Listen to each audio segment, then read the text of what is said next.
He's special not only for CNN News 18 but for all of Bharat. Big hello to world champion D. Gukesh. Hello. Nice Gukesh, to meet you. namaste, congratulations. Thank you so much. At 18, you are the youngest world champion. But I want to ask you, how did the bungee jump feel? It was scary, but also a lot of fun. What's the story behind the bungee jump? You become world champion, and the first thing you're on top of the world, and the first thing you do is to take a big jump. So, what's the story behind that? Yeah, so during one of the rest days after game 9, me and my trainer, Gaevsky, we went on a stroll at the beach. And Gaio looked at the bungee jumping thing that was there, and he said, if you win this match, I'm going to jump off that bridge. And I also said, I'm also scared of heights, so let me also do that if we win. And after we won the match, I thought, we should honor this deal that we made. So, yeah. So that's phenomenal. But take us through this entire process to get to where you did was a long road and a tough one at that. So when did the preparations actually start? Yeah, this whole year, right from this time I started, I qualified for the candidates. It was, this journey has been beautiful, and yeah, the preparations for the match started right after we won the I won the candidates, and like the for 6 months I've been preparing intensely for this match, and the match in itself was uh, huge emotional and physical struggle. So I'm glad to have won the match, and I'd like to thank my team for this whole journey. My trainer Gaevsky, my seconds Radislav Wojtaszek, Pentala Hari Krishna, Vincent Kaima, Jan Krzysztof Duda, and Limkowski for the candidates, and Vishy sir for all his help and mentorships. I'd like to thank all of them. And Paddy Upton, of course, for helping me prepare for this match emotionally, mentally, and physically. Can you give me some insights? Because you said physically you had to prepare, mental preparation, yes. But were you able to outline certain areas of strengths versus certain areas of improvements? So, which were the areas where you thought you needed to really, improve in order to match up to the reigning world champion, that is Dingley Ran? Yeah. First of all, the main thing was the chess preparation, which me and my team, I think we did a great job. And obviously, in a match of this status, a lot of emphasis on the mental and physical side. And Paddy helped us in the physical side. I was like regularly working out. I was doing yoga to maintain maintain my shape. I was playing a lot of sports. And the mental side, I had a lot of conversations with Paddy to deal with the kind of pressure that the World Championship would force me to deal with. And I think a lot of our preparations was on point. Obviously, there were things that we could improve, but the preparation for this kind of match cannot be perfect. Overall, I think we did a great job. Game 1 and 2 was a loss and a draw. And then between game 6 and 10, they were all draws. So, did you recalibrate a bit? Did you assess Ding Liren's preparation? Take us through the process from game 1 to game 13. Then we'll talk about game 14. But game 1 to game 13. Right. Game one was a tough blow. I mean, the first game at a World Championship, it's stressful, and yeah, I played a bad game and I lost that one. I got a bit excited, but yeah, although it was a scary moment, I always knew that I could, if I just keep my calm, I will get my chances because it's a long match. And there was also a nice moment during the match when after the press conference, I was heading back to my hotel room, and Vishy sir was in the same lift as me, and he just said, like he said briefly about something about the game, and then he said, I had in my World Championships, I had 11 games. You have 13 games, and it was kind of nice to know that my mentor and my role model has been in the same situation. Yes, power through. So I got this confidence. And game two was a solid draw. Game three, I managed to tie the score, and then long period of draws where I missed my chances, but it was clear that I was the one, the Fred foot. And then yeah, I won the 11th game, but then Ding played an amazing game on the 12th. The score was tied with 2 games to go.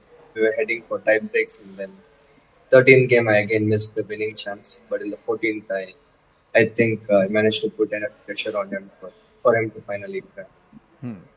Are you able to assess where you actually went wrong? Or is there a set of denial saying, I did everything right, but still I didn't win, to cope with losses? How does it work for you? Yeah, I think the part of this part of the preparation was getting ready to deal with things when they go wrong, and we knew that there could be some games where I am a bit off, and the results could go the other way, and we were prepared mentally for it. Although it was quite a tough pill to swallow during the match, we always knew that it's most about how you react to it. And, like obviously we learn from the mistakes. We try not to repeat them. We try our best to focus on the next game. And yeah, games 1 and 12, I had to show some mental resistance to overcome these unpleasant situations. But I think me and my team we did a pretty good job handling different kinds of games. You are a self proclaimed introvert, but how do you deal with anger and your own disappointment? What's your reaction? How do you let it out? There must be some way to let it out. After that game that you lost, it was important for you to have. And then when you realize it's a draw, you're from a position of victory, you end up drawing the match. There must be some anger, there must be some frustration. How do you let it out so that you're able to wipe the slates clean emotionally? Yeah, I think firstly I'm like I was a bit more introverted than I am right now. I think I changed a bit recently. I started also enjoying being social and stuff. So um, and um, and how I deal with emotions, I think yeah, I mean initially as a kid I was always very short tempered. I was always very emotional, but I think a lot of emotional mental practices that I did with yoga, meditation, stuff like that, it helped me manage my emotions better. And yeah, in the World Championship, there were a lot of emotional, scary moments. Like after after this game nine, I was a bit scared that I wasn't being able to give it my 100% as I had expected or hoped before the match. And one of the things that I did was to just open up with my trainer. I told him that I was scared, and we talked things through. We kind of yeah, he suggested some things. We looked for solutions, and yeah, I was able to overcome. So yeah, negative emotions are always there, but it's about how you react and uh, how you deal with. Is there a go-to song or a go-to ritual or a routine that helps you perk up? Do you have a punching bag that you just go and punch out all the frustration, or some song that you like to listen to that just brings your mood up? I think I generally feel good when I follow my routines. And I think during the match, at least, I mean during all kinds of any tournament, I follow this routine, and during the match also, I was very disciplined with my routines, and I was doing pretty much the same thing from day one to day the final day. So yeah, it's about my routines being mindful and doing every little thing with full attention. So what helps you? Music, spirituality? What's this routine? Can you tell us a little bit about it? If it's not a very closely guarded secret, so some bits of it. It's no secret, but just like little things like talking with my mom, and, like praying to God and stuff like that. Just to do the simple things repeatedly and consistently. But there's no special thing that I do which is like magic weapons. Your dad travels with you, but your mom seems to be the one who keeps you grounded. Is that true? Yeah, very much so. My dad travels with me. He takes care of all the stuff that is happening around my career, so that I can fully focus on the game. And my mom stays back at home, and she is the one who supports me emotionally, and whoever as I am as a person. It's I think the utmost credit goes to my mom, and she is the one who like uh, as spiritually, emotionally, a lot of things. She is the one who has had the biggest influence. Is she more, what is more important for your mom? How you play or how you conduct yourself, how you are as a person? Yeah, I think my mom from the start, she has always been particular about being a good person, and I remember she says this a lot, that she'll be, very happy to hear that I'm a great chess player, but even happier to hear that I'm even greater person. So I think this one thing has been very important for me to achieve and to strive for greatness in chess, but also not lose who I am as a person. Your dad came out and gave you a big hug. We have those pictures as you walked out after the press conference. What did your mom do? That's not there. I've not seen it. So I'm asking you. Yeah, yeah. We hugged. Me and my dad hugged, and then I hugged my trainer Gayu, who was also there. Uh, and my mom, I like as soon as I got into the van, I called my mom. And, yeah, we both were in tears at that point. And yeah, I mean, it was a beautiful moment. Pity that I couldn't see her live. I mean, what was her reaction? But oh, I'm sure she was very happy. And then the next day she already was in Singapore. She flew the next day, and yeah, we had a nice time in Singapore. We traveled back home. Yeah, it was quite fun. Now let's talk about the final. 30 moves, there were some places where things were going up and downy, and then suddenly the game seemed to turn, and Ding Liren was getting into time trouble. Take Yeah. us through the process. What happened there on the final game? I'm sure you've replayed the whole match, move to move, multiple times in your head. So take us through. Where did you get an inkling or a thought that maybe I have it? Maybe Gukesh, you got the better of Ding Liren. Yeah, it was a high pressure game. The final game, everything was dependent on that, and I mean, obviously the draw is still the very likely outcome in a chess game, and the tie breaks were still the most likely outcome. But I was not really worried about the tie breaks. I was just wanted to play a good game in the final round, and I think I equalized out of the opening. I got a nice position, and then he tried a bit desperately to make a draw. Um, After I had equalized, and then I got this pleasant endgame which I could press for a long time. And yeah, I was making very small progress, but objectively overall, it should end in a ish draw. I mean, this position, but I mean, after 13 games of intense fight and 6 months of intense preparation, you come to the final game. It's like very stressful, and you're emotionally and physically drained at that point, and mistakes happen. So the when he made this final mistake, rook f2, I spotted that I had the spinning resource, and at that moment, yeah, I was super excited, and then got it. But you showed great restraint after that moment. And this is something that I will love you forever for what you did, is put back the pieces where they were. Tell me what made you do that. Because you waited. Everybody was waiting for you, and you said no. You're going to fight back the tears. You're just crying. And I can see those pictures. And I was crying too, I'll be honest. It brought tears to my eyes. But tell me what made you do what you did. Yeah, thank you. I Yeah, it was obviously I was quite emotional, excited, many emotions running through at that moment. But for me, it was always been a habit to put back the pieces, put back the pieces after the game.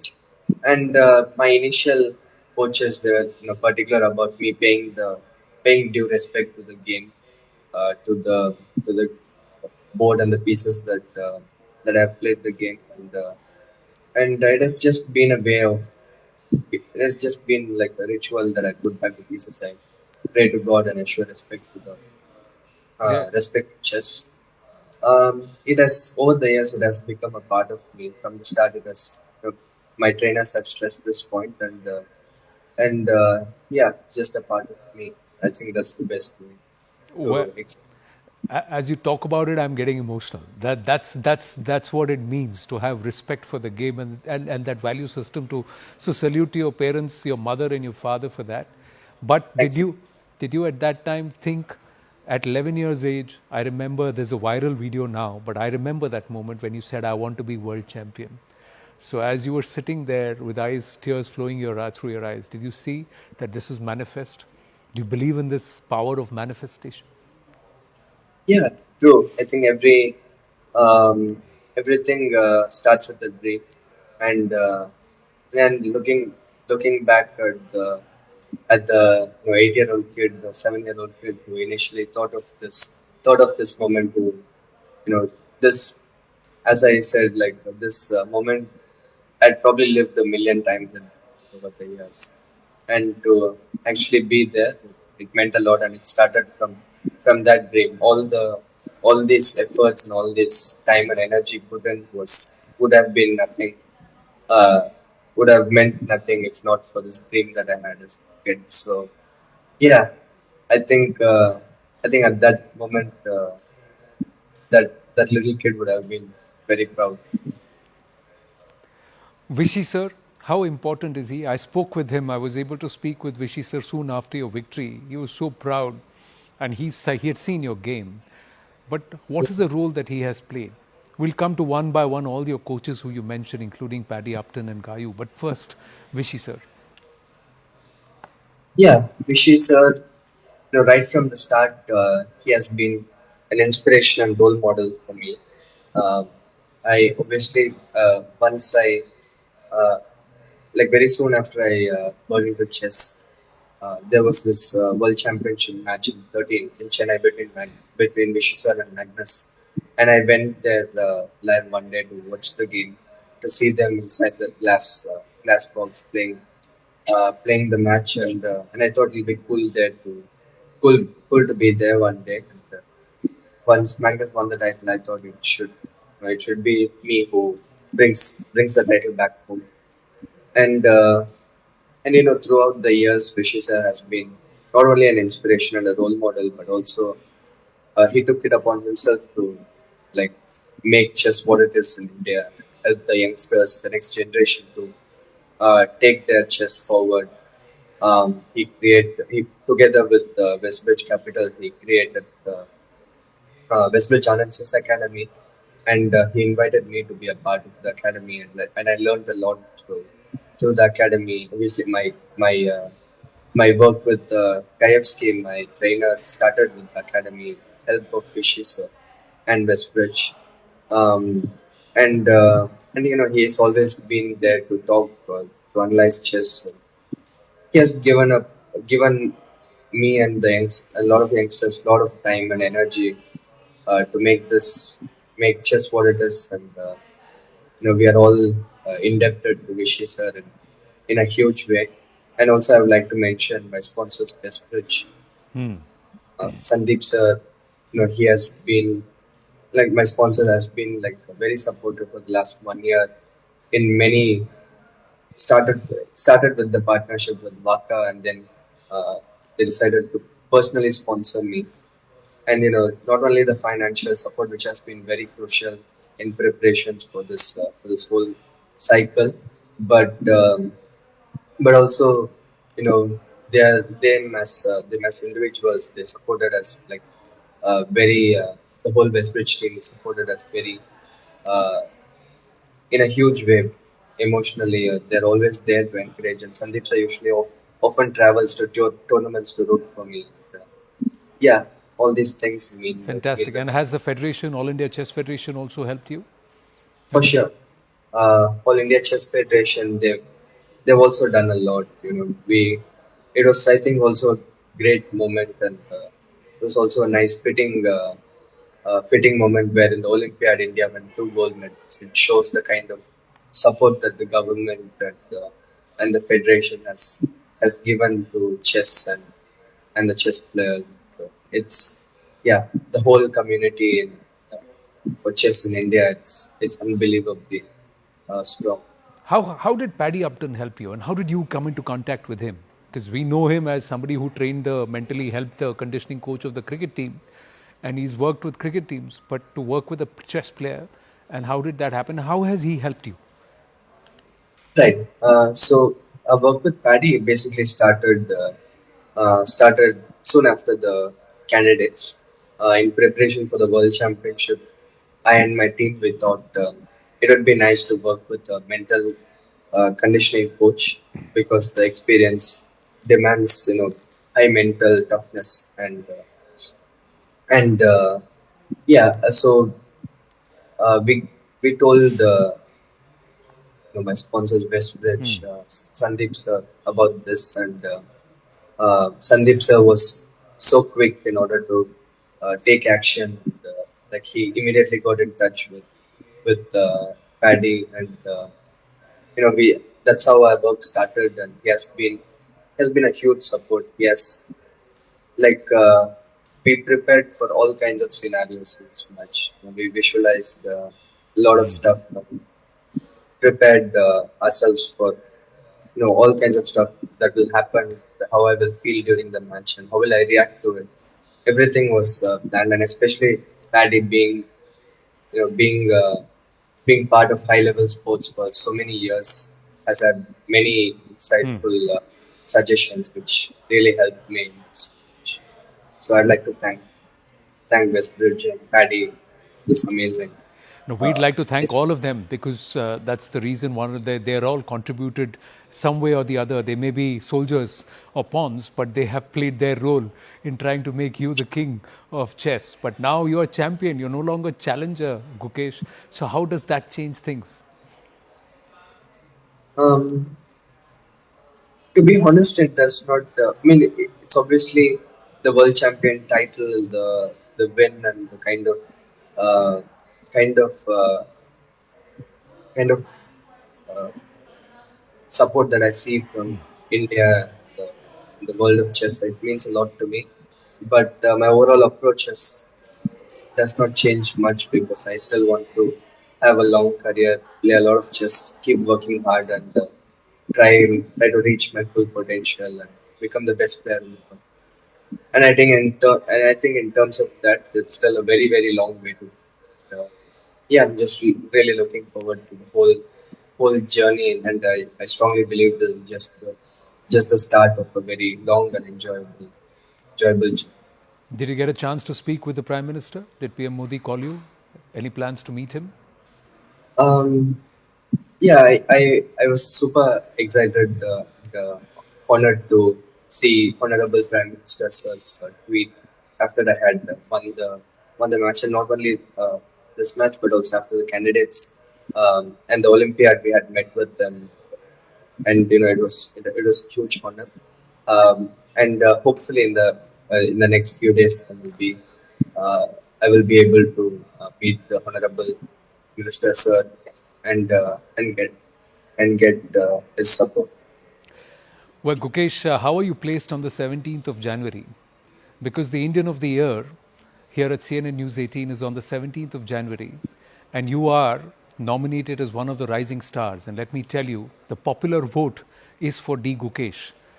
So you Oh are you are our Indian of the Year rising star. wow! I'm super honored to know that. Um, I don't know much about my schedule right now actually, but it's I'm really glad to know that. Thank you. 17th of January, it's in Delhi. So if you're not traveling, not playing a tournament, you must be there. But otherwise, we request your mother, because she's the one who doesn't travel, to join us, and you will have to join us online from wherever you are. I'm going to I exact that would promise from you. we would be honored to. And and yeah, we'll surely keep in touch. I mean, I would love to be.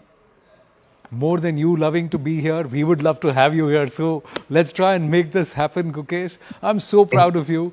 We are all so proud of you here at the News 18 family. Thank you so much for speaking with us. Onward and upward, and stay champion forever. That's what my prayers are. Thanks a lot. I will try my best, and it means a lot to hear this. Thank you. Thank you so much. And respect to your parents and regards to them too. Thank you so much. Thanks a lot.